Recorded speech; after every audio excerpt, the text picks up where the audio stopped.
Good evening, lovely tubers. White Mexican back again for a very particular video for you guys, continuing this new series. I'm going to be showcasing some of the smaller investments and pickups that I have received in the last week or so.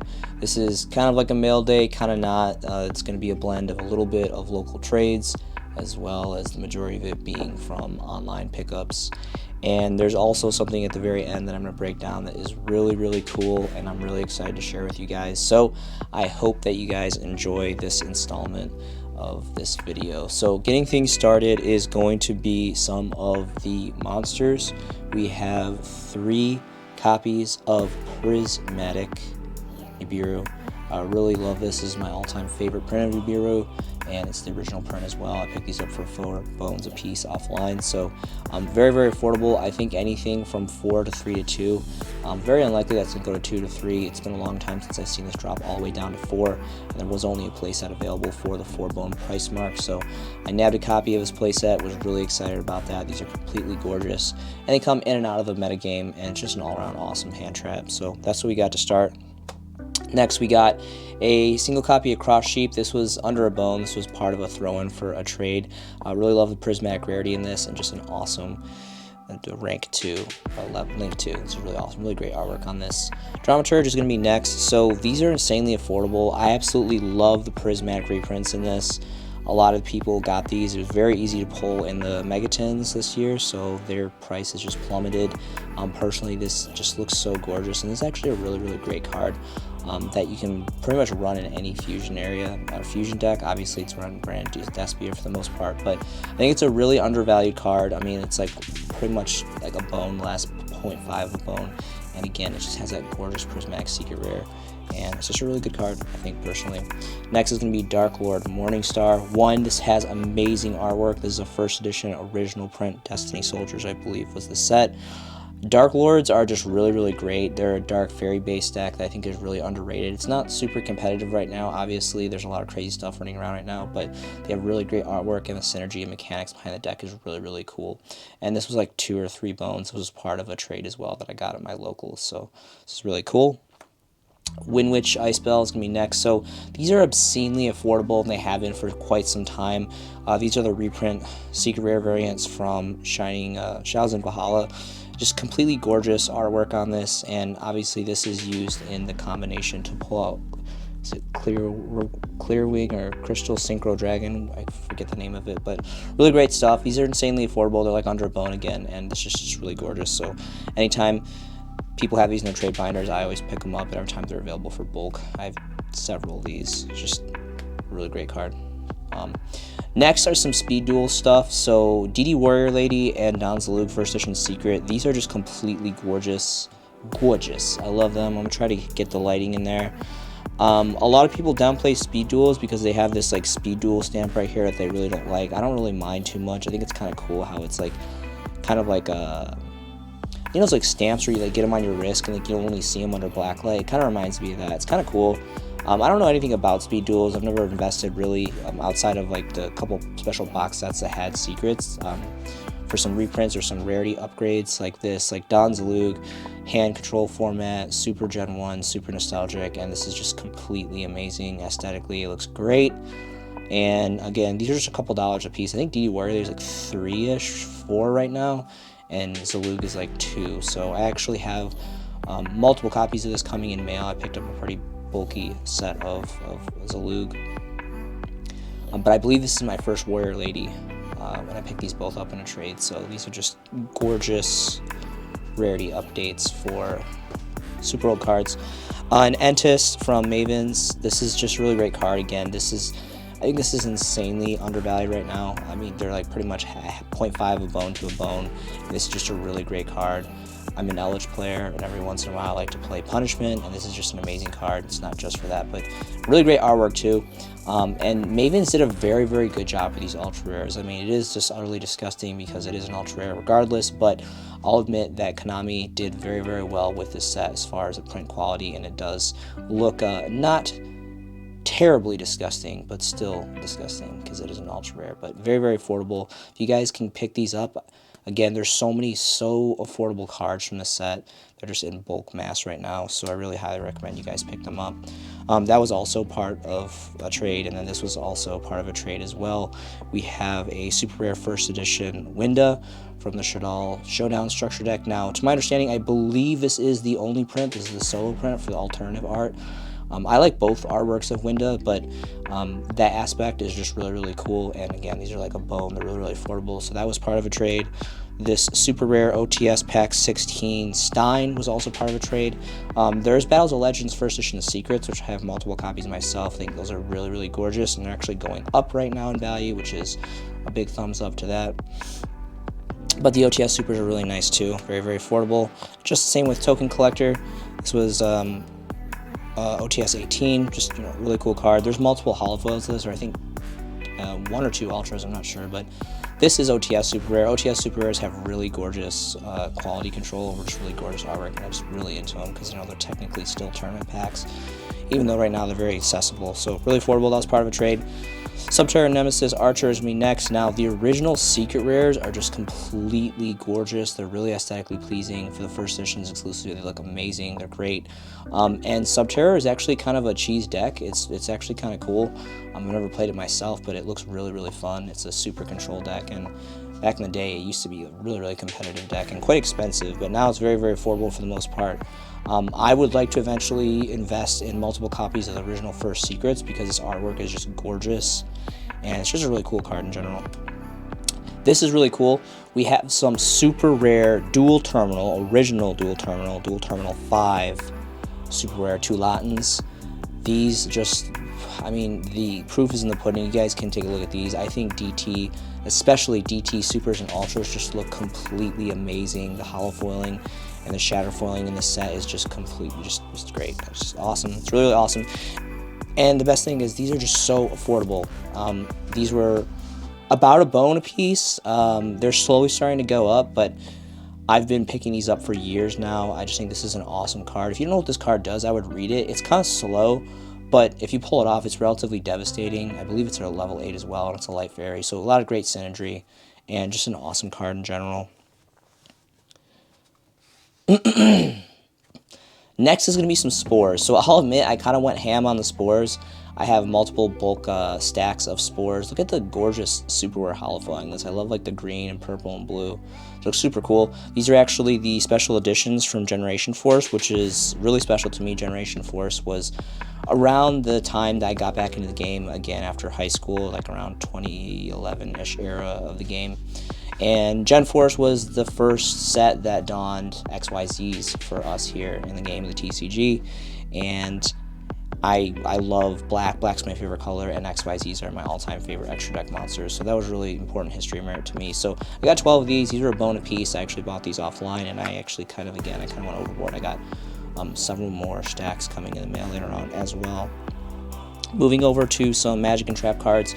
Both of these transmodifies are actually in a trade that I picked up at my locals earlier this week. These are original first edition from JOTL. I forget what that set was.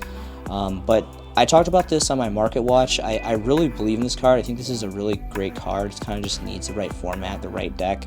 Relatively generic. It's really easy to pull off, and I think there's some great combo synergy. And again, these are just really affordable. I think they're like 2 bones, if that. These are like original print first editions. They also have the Mega Pack mirrored first edition secrets as well, but these being so cheap, I just went for the original ones, and it was part of a trade, so we got 2 of those. As you guys know, I'm an absolute complete Outlich lover, and a lot of you guys probably find that terrible, but that's okay. To each their own. Everyone likes their different builds, and I very much love this deck. And these are the original Secret Slayer first edition secrets of White Destiny. I used to not like this card until Crow came into the game, when Crow became very predominant and the Bysteals. This became a lot more valuable, and I'm actually considering about maybe even bumping this up to potentially 2, but currently I'm only running 1 copy in my build, so these are just extras. Got some first edition super rare salvage. So this was actually the original holofoil. Before, these were just commons. I believe the original common was Invasion of Chaos or maybe Dark Crisis, I can't remember, but these were the first updates as holofoils, as super rares from the very infamous Legendary Collection 3 Yugi's World, which is an amazing set. I talk about it all the time. There's a lot of really great old school cards and high rarity. So first edition supers, that was also part of a trade. And I got 4 first edition super rare invocation. So my last video, if you guys watched it, I talked about investing in original print first edition secret rare invocations from Fusion Enforcers, which are going for 10 bones currently right now, which is insane for bulk prices. We're talking like near mint first edition, lightly played first edition, really great stuff. These are insanely affordable right now. I think they're like 2 bones, if that, for even bulk prices. So I just picked these up in a trade because this card has gone like all the way up to like 15, 20, I think. Even more, I think 30 is like the highest it ever went when like Invocation or Invoke was just going insane. Fan favorite deck, awesome stuff. So anyway, yeah, these are just really cheap, so I always pick these up. I mean, it doesn't even matter that they're super rare. I have the secret rares first edition originals, but the supers, when the timing is right, those will go up as they always do. Smoke Grenade, this is part of a trade, really affordable, under a bone. Forbidden Chalice, this has a couple reprints now. I really do, again, I'm like borderline obsessed with OTS supers. A lot of people just like throw them away, they really don't care about them, but over time, I believe some of them really do articulate some pretty great value, especially if you go back to like OTS 1, 2, 3. There's some really old super rares that are really great, and they just always have really great foiling. So that's that. And then again, we have some more outlet stuff here. Try to see if it'll, there we go, focus. Guardian of the Golden Land. So I have a couple copies of these. This is Secret Slayer's original secret rare. This just looks gorgeous. This card isn't super good. I've never actually ran it before or play tested with it, but it's just nice to pick up original print first edition secret outlet stuff from Secret Slayers. So really affordable, so I picked it up with a trade.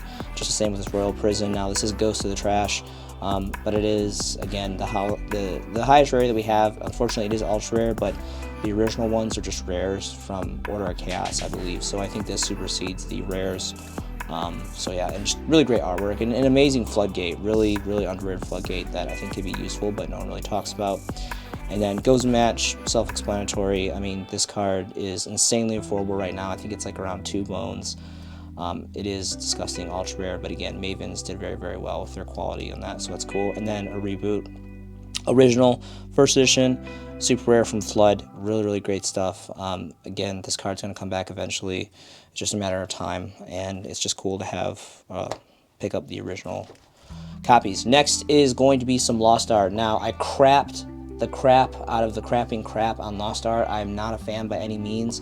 I think Konami makes terrible decisions when it comes to the card lineups for the Lost Art promotions, and the biggest, most darkest crime that they've committed is the unfortunate fact that all of the Lost Arts currently, maybe this will change, maybe they'll have a saving grace, is that they're manufactured in ultra rare, which is just so utterly disgusting. But with all that being said, I picked up 3 play sets, 9 copies of Foolish Return. The reason being, these are the uncensored artwork. You can see obviously the coffin, which is really badass. And the best part about these is not really so much that they're sealed. I don't really care about them being sealed. I mean, some people do. I personally don't. They were only 2 bones a piece. And I think, if I'm not mistaken, I think there still are a couple that are around that 2-3 bone range, which I think is insanely affordable for this card. One, because this card has potential to be playable. I think it's pretty good, being that it's quick play and it can set and return any card, which is really diverse, has a lot of flexibility and utility to it. But again, as these get older, it's not hard to figure out that these are going to articulate some collector's value. I don't know if Konami's going to do a different series where they bring the uncensored artwork from OCG, but again, the fact that these were available for 2 bones a piece for bulk prices was just too good to not take up on, even though they are disgusting ultra rare, but we don't talk about that. And the final thing that I have for you guys tonight, which is the most specialist thing, I'm super excited about this because if you guys know me, I'm an avid Gen 1 collector. I'm absolutely like in love with the Gen 1, the first 13 core sets, LOB through RDS of Yu-Gi-Oh! And I don't do this often, but I was on Facebook Marketplace just kind of putzing around, and I found a Yu-Gi-Oh! Listing that was local here in Syracuse, New York, and a guy was selling 4 card lots for 30 bones, so 30 bones for 4 cards, and they were Gen 1, and I was super excited. They're not all Gen 1, but some of them are Gen 1. I was really excited. I messaged him like right away, and I'm like, hey, like I have cash in hand, I'll meet you right now. I met him at a gas station. It was like I don't know, 1900 at night, like earlier this week. But I was super excited. This is a very lucky pickup, and these were the cards here. So the first card is a first edition, original print, Generation 1 ultra rare Yamada Dragon from Legacy of Darkness. Now, I priced these all as lightly played. They're more like, in my personal opinion, they're more in like the realms of like very light played. They're definitely not near mint, but they are like in between near mint and lightly played. I would say kind of like the happy medium. This has amazing artwork. I just absolutely love the artwork of this, and that the sheer fact that it's from Legacy of Darkness and that it's a Generation 1 is just super, really great. So that was the first card. The next card, which I'm really excited about, is a Dark Beginnings 2 ultra rare Injection Fairy Lily, and this, guys, was what caught my eye. This is why I initially clicked on the listing, because I was super excited about this, and I was like hoping that this was at least lightly played condition. And again, this thing's pretty immaculate. This is part of the top loader. The card doesn't have the scratch right here. Again, it's like lightly played, very light played, more so on the back than the front. The front is like really clean.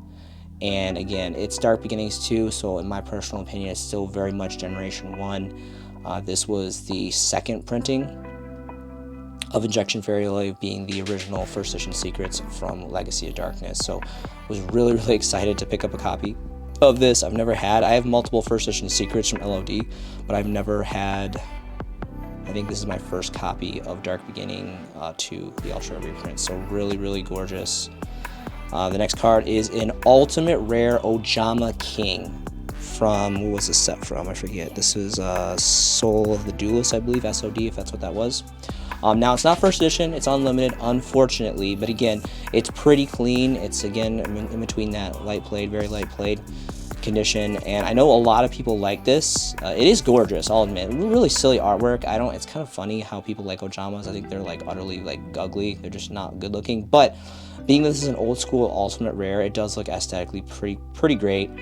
Again, really unfortunate that it was not first edition, but again, it was just such a steal deal for 30 bones for all 4 of these really old school cards. I could not deny the pickup. And then the last one, this isn't a Gen 1. The anniversary pack of Celtic Guardian. Really cool artwork on this. I like how he's like totally schooling this dude right here. But again, really clean, pretty clean for the most part. In between lightly played, very light played, and not going for too much money. I mean, all of these again, like, so on TCG Player, I valued these up on TCG Player after I bought them, and it was about 60. It was about 60 bones for all 4 of these, given like straight up, truly lightly played. It was about 60 bones of value. I paid 30 bones, so technically it's like I got a fat 50% off price tag, which I think is really cool. But in my personal opinion, I really think that these are even better than lightly played, because they look really good. But listing them, valuing them as lightly played, it was 60 value versus the 30 value that I paid. So I was super excited about that. Again, especially about this. This is so cool. So that is all I have for you guys tonight. If you guys enjoy this type of video, this kind of series of like these mail dates / local trade pickups / what I buy online, whatever it may be, please give me feedback. Any type of feedback, negative, positive. Hey, I like this. Hey, I don't like this. It can, anything about the music or the background or the lighting or anything like that. Because I'm still not quite so sure. I've gotten relatively good feedback as far as these mail day / physical showcasings and kind of like the physical investments. But communication and feedback is just really going to help me, guys, and help me produce better content that you guys can enjoy. The holidays are coming up. Please remember to take care of each other, love each other. And, there's a lot of crazy stuff going on in the world. There's a lot of isolationism, depression, and loneliness. So just remember to take care of each other. And I will see you guys in the next video. This has been a showcasing by The White Mexican. And I will see you in the next video.